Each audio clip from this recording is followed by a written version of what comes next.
extend that to all packaging, or would you look first to the packaging that's not part of the CRV program? So just to clarify, do you mean all beverage packaging or just all packaging? All beverage packaging. Because you've highlighted the items that are not in the program. Some of those are historic.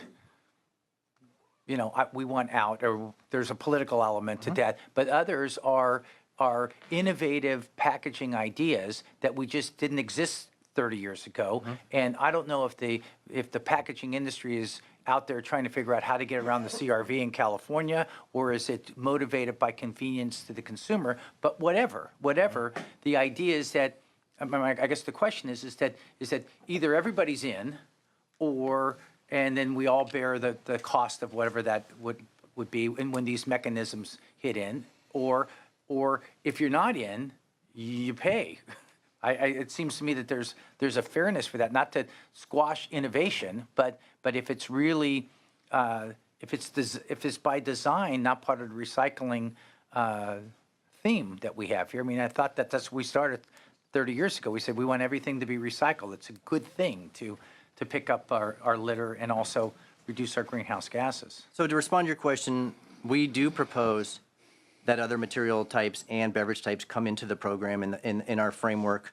I'll just caveat that with it's not as simple as just flipping a switch, because of the way this works is, we know what to do with this container when it comes in the system. We have 6 reclaimers in the state of California who will be happily take this material and convert it either into something that turns into a bottle or some other product, right? Not so necessarily with pouches and aseptic containers. So with the caveat that we would want to make sure that we brought those containers in a way that made sense, where we could start to develop markets and not just have material stockpiling, because there aren't necessarily good markets for that material. We absolutely agree that it makes sense for those containers to come in.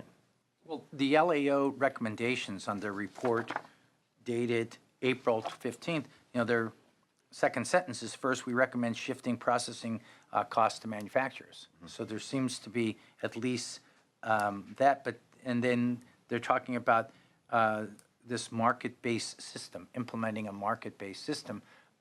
I guess that's just a little scary when the international market's up and down and up and down. I think also what they may have been referring to, and I don't want to, because I don't have the report in front of me, I may be wrong on this, so I don't want to attribute it to them, but they may have also been referring to having the manufacturers also play a role in repurchasing beverage container material. So if you sell a certain percent of beverage containers into the state, you're responsible for repurchasing a certain amount of that material and making sure it gets recycled.